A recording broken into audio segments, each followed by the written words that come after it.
ਅਗਲੀਆਂ ਖਬਰਾਂ ਕੁਛ ਕੁ ਆਪਾਂ ਇਮੀਗ੍ਰੇਸ਼ਨ ਦੇ ਨਾਲ ਰਿਲੇਟਡ ਤੁਹਾਡੇ ਨਾਲ ਸਾਂਝੀਆਂ ਕਰਦੇ ਹਾਂ। ਇੱਕ ਐਲ ਸਾਲਵਾਡੋਰ ਨੂੰ ਜੋ ਡਿਪੋਰਟ ਕਰ ਦਿੱਤਾ ਗਿਆ ਸੀ ਬੰਦਾ ਅਮਰੀਕਾ ਤੋਂ, ਜੀ ਜਿਸ ਦਾ ਨਾਂ ਐਬਰੈਗੋ ਗਰਸੀਆ ਆ, ਕਿਲਮਰ ਐਬਰੈਗੋ ਗਰਸੀਆ। ਟਰੰਪ ਐਡਮਿਨਿਸਟ੍ਰੇਸ਼ਨ ਨੇ ਮੰਨ ਲਿਆ ਸੀ ਵੀ ਹਾਂ ਸਾਡੇ ਕੋਲ ਕਲੈਰੀਕਲ ਮਿਸਟੇਕ ਹੋਈ ਆ, ਤੇ ਜੱਜ ਨੇ ਇਹ ਆਰਡਰ ਕੀਤਾ ਸੀ ਵੀ ਅੱਜ ਯਾਨੀ ਕਿ ਸੋਮਵਾਰ ਨੂੰ 11:59 ਤੋਂ ਪਹਿਲਾਂ ਉਹ ਜਿਹੜਾ ਬੰਦਾ ਆ ਉਹ ਅਮਰੀਕਾ ਦੀ ਧਰਤੀ ਤੇ ਹੋਣਾ ਚਾਹੀਦਾ ਆ, ਲੋਅਰ ਕੋਰਟ ਦੇ ਜੱਜ ਨੇ। ਪਰ ਫਿਰ ਟਰੰਪ ਐਡਮਿਨਿਸਟ੍ਰੇਸ਼ਨ ਪੈਲਟ ਉਹ ਤੋਂ ਉੱਪਰਲੀ ਕੋਰਟ ਦੇ ਵਿੱਚ ਗਏ, ਤੇ ਉਸ ਕੋਰਟ ਨੇ ਵੀ ਇਹ ਕਿਹਾ ਵੀ ਨਹੀਂ, ਅਸੀਂ ਜੱਜ ਦੇ ਡਿਸੀਜਨ ਦੇ ਉਲਟ ਨਹੀਂ ਜਾਣਾ। ਹੁਣ ਅਲਟੀਮੇਟਲੀ ਟਰੰਪ ਐਡਮਿਨਿਸਟ੍ਰੇਸ਼ਨ ਯੂਐਸ ਦੀ ਸੁਪਰੀਮ ਕੋਰਟ ਦੇ ਕੋਲ ਪਹੁੰਚ ਰਿਹਾ, ਜਸਟਿਸ ਡਿਪਾਰਟਮੈਂਟ ਟਰੰਪ ਐਡਮਿਨਿਸਟ੍ਰੇਸ਼ਨ ਦਾ, ਵੀ ਜੋ ਇਹ ਜੱਜ ਨੇ ਆਰਡਰ ਕੀਤਾ ਆ ਉਸ ਦੇ ਉੱਤੇ ਜਿਹੜਾ ਸਟੇ ਲਾਇਆ ਜਾਵੇ, ਕਿਉਂਕਿ ਕਹਿੰਦੇ ਫੋਰਨ ਗਵਰਨਮੈਂਟ ਆ, ਉਹਦੇ ਨਾਲ ਸਾਨੂੰ ਸਲਾਹ ਕਰਨੀ ਪੈਣੀ ਆ, ਨੈਗੋਸ਼ੀਏਸ਼ਨ ਆ, ਇਹ ਇੰਟਰਨੈਸ਼ਨਲ ਹੁਣ ਮੁੱਦਾ ਬਣਿਆ। ਉਹ ਤੇ ਜੱਜ ਕਹਿੰਦਾ ਵੀ ਤੁਸੀਂ ਤਾਂ ਸ਼ਰੇਆਮ ਵੀ ਧੱਕਾ ਕਰਤਾ ਵੀ ਜਿਹੜਾ ਬੰਦਾ ਲੀਗਲੀ ਅਮਰੀਕਾ ਦੇ ਵਿੱਚ ਰਹਿ ਰਿਹਾ ਸੀ, ਲੀਗਲੀ ਉਹਦੇ ਕੋਲ ਵਰਕ ਪਰਮਿਟ ਸੀ, ਕਿਸੇ ਤਰ੍ਹਾਂ ਦਾ ਉਹਦਾ ਕਿਸੇ ਗੈਂਗ ਦੇ ਨਾਲ ਰਿਲੇਸ਼ਨ ਨਹੀਂ ਸੀ, ਤੁਸੀਂ ਕਿਸੇ ਬੰਦੇ ਦੇ ਕਹੇ ਦੇ ਉੱਤੇ ਜੀ ਜੀ ਉਹ ਬੰਦਾ ਜਿਹੜਾ ਅਰੈਸਟ ਕਰ ਲਿਆ, ਅਰੈਸਟ ਨਹੀਂ ਕੀਤਾ, ਉਹਨੂੰ ਚੱਕ ਕੇ ਉਦਾਂ ਦੀ ਜਿਹੜੀ ਦੁਨੀਆ ਦੀ ਸਭ ਤੋਂ ਖਤਰਨਾਕ ਜੇਲ੍ਹ ਆ ਉਹਦੇ ਵਿੱਚ ਪਾ ਦਿੱਤਾ। ਸੋ ਇਹ ਸ਼ਰੇਆਮ ਧੱਕਾ ਆ, ਸ਼ਰੇਆਮ ਤੁਸੀਂ ਜਿਹੜਾ ਰੌਂਗ ਕੀਤਾ ਹੈਗਾ। ਸੋ ਹੁਣ ਦੇਖ ਰਹੇ ਹਾਂ ਯੂਐਸ ਦੀ ਸੁਪਰੀਮ ਕੋਰਟ ਕੀ ਕਹਿੰਦੀ ਆ, ਪਰ ਅੱਜ 11:59 ਤੋਂ ਪਹਿਲਾਂ ਪਹਿਲਾਂ ਜਿਹੜਾ ਜੱਜ ਨੇ ਆਰਡਰ ਕੀਤਾ ਸੀ ਵੀ ਉਹ ਬੰਦਾ ਅਮਰੀਕਾ ਦੀ ਧਰਤੀ ਦੇ ਉੱਤੇ ਹੋਣਾ ਚਾਹੀਦਾ ਆ, ਨੋ ਮੈਟਰ ਵਟ ਤੁਸੀਂ ਉਸ ਨੂੰ ਉੱਥੋਂ ਲਿਆ ਕੇ ਇੱਥੇ ਜਿਹੜਾ ਆ ਪੇਸ਼ ਕਰੋ। ਸੋ ਅਪੀਲ ਕੋਰਟ ਨੇ ਡਿਨਾਈ ਕਰਤਾ, ਹੁਣ ਯੂਐਸ ਦੀ ਸੁਪਰੀਮ ਕੋਰਟ ਆ ਜੋ ਇਹਦੇ ਉੱਤੇ ਜੋ ਡਿਸੀਜਨ ਲਊਗੀ। ਜੀ ਤੇ ਤੇ ਇਸ ਤਰ੍ਹਾਂ ਇਸ ਤਰ੍ਹਾਂ ਇੱਕ ਹੋਰ ਵੀ ਜਿਹੜੀ ਡਿਬੇਟ ਆ ਹਰਜੋਤ ਸਿੰਘ ਜੀ, ਉਹ ਚੱਲ ਪਈ ਹੈ ਕਿ ਇਸ ਟਾਈਮ ਨਿਊਯਾਰਕ ਜਿਹੜਾ ਟਾਈਮਜ਼ ਆ ਰਿਪੋਰਟ ਕਰ ਰਿਹਾ ਕਿ ਸਟੂਡੈਂਟ ਵੀਜ਼ਾ ਕੀ ਆ, ਰਾਈਟਸ ਕੀ ਨੇ ਤੇ ਰਿਸਕ ਕੀ ਨੇ ਜਦੋਂ ਤੋਂ ਟਰੰਪ ਦਾ ਜਿਹੜਾ ਐਡਮਿਨਿਸਟ੍ਰੇਸ਼ਨ ਦਾ ਇਹ ਜਿਹੜਾ ਕ੍ਰੈਕਡਾਊਨ ਚੱਲ ਰਿਹਾ ਇਮੀਗ੍ਰੇਸ਼ਨ ਕ੍ਰੈਕਡਾਊਨ ਦੇ ਦਰਮਿਆਨ। ਉਹ ਕਹਿੰਦੇ ਕਿ ਇੱਕ ਰੰਜਨੀ ਸ੍ਰੀਨਿਵਾਸਨ ਜਿਹੜੀ ਕਿ ਇੰਡੀਆ ਦੀ ਨਾਗਰਿਕ ਹੈ, ਤੇ ਉਹ ਇੱਥੇ ਕੋਲੰਬੀਆ ਯੂਨੀਵਰਸਿਟੀ ਦੇ ਵਿੱਚ ਡਾਕਟਰ ਜਿਹੜੀ ਡਿਗਰੀ ਉਹ ਕਰਨ ਆਈ ਸੀਗੀ ਅਰਬਨ ਪਲੈਨਿੰਗ ਦੇ ਵਿੱਚ, ਤੇ ਉਹ ਕਹਿੰਦੀ ਕਿ ਉਹਨੂੰ ਕੈਨੇਡਾ ਭੱਜਣਾ ਪਿਆ ਜਦੋਂ ਤੋਂ ਉਹਦਾ ਜਿਹੜਾ ਅਥਾਰਟੀਜ਼ ਨੇ ਵੀਜ਼ਾ ਜਿਹੜਾ ਉਹ ਸਟੂਡੈਂਟ ਵੀਜ਼ਾ ਜਿਹੜਾ ਉਹ ਰਿਵੋਕ ਕਰ ਦਿੱਤਾ। ਉਹ ਕਹਿੰਦੇ ਕਿ 2 ਹਫ਼ਤੇ ਪਹਿਲਾਂ ਸਮਰਵੇਲ ਦੇ ਵਿੱਚ ਜਿਹੜੀ ਇੱਕ ਰਮੇਸਾ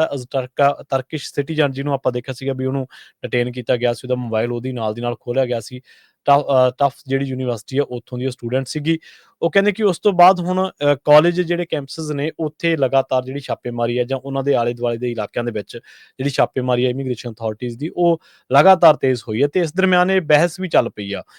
ਸਟੂਡੈਂਟ ਵੀਜ਼ਾ ਕੀ ਆ, ਇਹਦੇ ਰਾਈਟ ਕੀ ਨੇ, ਤੇ ਤੁਸੀਂ ਉਸ ਵੀਜ਼ੇ ਦੇ ਦਰਮਿਆਨ ਇੱਥੇ ਕੀ ਕੁਛ ਕਰ ਸਕਦੇ ਹੋ। ਕਹਿੰਦੇ ਕਿ ਇਹ F1 ਕੈਟਾਗਰੀ ਦੇ ਵਿੱਚ ਆਉਂਦਾ, ਵੀਜ਼ਾ ਕੈਟਾਗਰੀ ਦੇ ਵਿੱਚ ਆਉਂਦਾ, ਤੇ ਨਾਲ ਹੀ ਜਿਹੜੇ ਸਟੂਡੈਂਟ ਨੇ ਉਹ ਐਨਰੋਲਡ ਹੋਣੇ ਚਾਹੀਦੇ ਨੇ ਅਕੈਡਮਿਕ ਪ੍ਰੋਗਰਾਮ ਦੇ ਵਿੱਚ ਕਿਸੇ ਨਾ ਕਿਸੇ ਤਰੀਕੇ ਦੇ ਨਾਲ। ਪਰ ਉਹ ਕਹਿੰਦੇ ਕਿ ਨਾਲ ਇੱਕ ਬਹੁਤ ਵੱਡੀ ਡਿਟੇਲ ਹੈ ਕਿ ਉਹ ਯੂਐਸ ਦੇ ਵਿੱਚ ਕਿਹੜੀਆਂ-ਕਿਹੜੀਆਂ ਚੀਜ਼ਾਂ ਕਰ ਸਕਦੇ ਨੇ। ਕਹਿੰਦੇ ਕਿ ਜਿਹੜਾ ਸਟੂਡੈਂਟ ਵੀਜ਼ਾ ਉਹ ਇੱਕ ਬੈਨੀਫਿਸ਼ੀਅਰੀ ਹੈ ਇੱਕ ਬੰਦਾ ਕਿਸੇ ਵੀ ਵੀਜ਼ਾ ਪ੍ਰਕਿਰਿਆ ਦਾ, ਨਾ ਕਿ ਉਹ ਜਿਹੜਾ ਉਸ ਤਰੀਕੇ ਉਹ ਇੱਕ ਪ੍ਰਿਵਿਲੇਜ ਵਾਂਗੂ ਆ, ਉਹਦੇ ਰਾਈਟ ਵਾਂਗੂ ਨਹੀਂ ਕਾਊਂਟ ਕੀਤਾ ਜਾ ਸਕਦਾ। ਪਰ ਕਹਿੰਦੇ ਕਿ ਤਕਰੀਬਨ ਜਿਹੜੇ ਯੂਐਸ ਕਾਲਜਸ ਦੇ ਵਿੱਚ ਵੱਖ-ਵੱਖ ਦੇਸ਼ਾਂ ਤੋਂ ਜਿਹੜੇ ਸਟੂਡੈਂਟ ਪੜ੍ਹਦੇ ਨੇ ਕੌਮਾਂਤਰੀ, ਉਹਨਾਂ ਦੀ ਗਿਣਤੀ ਇਸ ਟਾਈਮ 1.1 ਮਿਲੀਅਨ ਹੈ। ਜਿਹੜੇ ਕੌਮਾਂਤਰੀ ਵਿਦਿਆਰਥੀ ਨੇ ਵੱਖ-ਵੱਖ ਦੇਸ਼ਾਂ ਤੋਂ ਆਏ ਨੇ, ਗਰੀਬ ਦੇਸ਼ਾਂ ਦੇ ਵਿੱਚੋਂ ਵੀ ਨੇ, ਅਮੀਰ ਦੇਸ਼ਾਂ ਦੇ ਵਿੱਚੋਂ ਵੀ ਨੇ, ਯੂਰਪ ਦੇ ਵਿੱਚੋਂ ਵੀ ਨੇ, ਏਸ਼ੀਆ ਦੇ ਵਿੱਚੋਂ ਵੀ ਨੇ, ਆਸਟ੍ਰੇਲੀਆ ਦੇ ਵਿੱਚੋਂ ਨੇ, ਅਫਰੀਕਾ ਦੇ ਵਿੱਚੋਂ ਨੇ। ਕਹਿੰਦੇ ਨਾਲ-ਨਾਲ ਉਹ ਜਿਹੜੇ ਅਮਰੀਕਾ ਦੀ ਜਿਹੜੀ ਇਕੋਨਮੀ ਆ ਇਹਦੇ ਵਿੱਚ ਉਹਨਾਂ ਦਾ ਜੇ ਇਸ ਵੀਜ਼ੇ ਤੋਂ ਜਿਹੜੀ ਜਾਂ ਉਹਨਾਂ ਦੀਆਂ ਫੀਸਾਂ ਦੇ ਰੂਪ ਦੇ ਵਿੱਚ ਜਿਹੜੀ ਆਮਦਨ ਆਉਂਦੀ ਆ ਉਹ ਤਕਰੀਬਨ 43.8 ਬਿਲੀਅਨ ਡਾਲਰ ਜਿਹੜੀ ਅਮਰੀਕਨ ਡਾਲਰ ਬਣਦੀ ਆ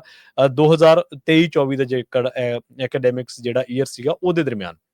ਨਾਲ ਉਹ ਕਹਿੰਦੇ ਕਿ ਬਹੁਤ ਸਾਰੇ ਅਮਰੀਕਾ ਦੇ ਕਾਲਜ ਹੈ ਜਿਹੇ ਨੇ ਜਿੱਥੇ ਇਹਨਾਂ ਦੀ ਗਿਣਤੀ ਬਹੁਤ ਜ਼ਿਆਦਾ, ਤੇ ਇਸ ਟਾਈਮ ਜੇ ਸਟੂਡੈਂਟ ਜਿਹੜੇ ਇੰਡੀਆ ਤੋਂ ਨੇ ਉਹ ਲਾਰਜੈਸਟ ਪਰਸੈਂਟੇਜ ਕਹੀ ਜਾਂਦੀ ਹੈ ਇੰਟਰਨੈਸ਼ਨਲ ਸਟੂਡੈਂਟ ਦੀ, ਜਿਹੜੀ ਕਿ 29% ਬਣਦੀ ਆ ਇਸ ਰਿਪੋਰਟ ਦੇ ਮੁਤਾਬਕ। ਚਾਈਨਾ ਦੇ ਵਿੱਚੋਂ 25% ਸਟੂਡੈਂਟ ਆਉਂਦੇ ਨੇ, ਸਾਊਥ ਕੋਰੀਆ ਦੇ ਵਿੱਚੋਂ 4%।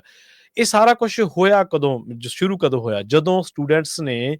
ਜਿਹੜੇ ਫਿਲਸਤੀਨ ਦੇ ਹੱਕ ਦੇ ਵਿੱਚ ਜਿਹੜੇ ਰੋਸ ਮੁਜ਼ਾਹਰੇ ਕੀਤੇ ਜਾ ਰਹੇ ਸੀ, ਜਿਨ੍ਹਾਂ ਨੇ ਉਹਨਾਂ ਦੇ ਵਿੱਚ ਹਿੱਸਾ ਲਿਆ, ਉਦੋਂ ਜ਼ਿਆਦਾ ਉਸ ਤੋਂ ਬਾਅਦ ਇਹਨਾਂ ਦੇ ਉੱਤੇ ਜਿਹੜੇ ਇਮੀਗ੍ਰੇਸ਼ਨ ਦੀ ਗਾਜ ਜਿਹੜੀ ਆ ਉਹ ਡਿੱਗੀ ਆ। ਉਹ ਕਹਿੰਦੇ ਕਿ ਸਟੂਡੈਂਟ ਵੀਜ਼ਾ ਜਿਹੜੇ ਹੋਲਡਰ ਲੋਕ ਨੇ, ਜੋ ਸਟੂਡੈਂਟਸ ਨੇ, ਉਹ ਕੰਸਟੀਟਿਊਸ਼ਨਲ ਪ੍ਰੋਟੈਸਟ ਕਰਨ ਦਾ ਇੱਕ ਜਿਹੜਾ ਪ੍ਰੋਟੈਕਸ਼ਨ ਆ ਉਹਨਾਂ ਨੂੰ ਯੂਐਸ ਸਿਟੀਜ਼ਨ ਦੇ ਬਰਾਬਰ। ਪਰ ਕਹਿੰਦੇ ਕਿ ਕੁਝ ਮਾਮਲਿਆਂ ਦੇ ਵਿੱਚ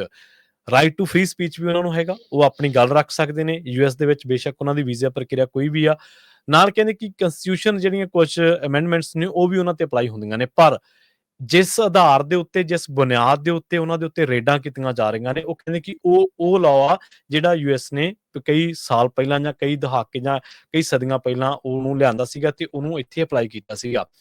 1990s ਦੇ ਵਿੱਚ ਕਹਿੰਦੇ ਕਿ ਇਹ ਇਸ ਤਰ੍ਹਾਂ ਦੀ ਬਹਿਸ ਇੱਕ ਪਹਿਲਾਂ ਵੀ ਸ਼ੁਰੂ ਹੋਈ ਸੀ, ਪਰ ਆਪਾਂ ਇਸ ਗੱਲ ਨੂੰ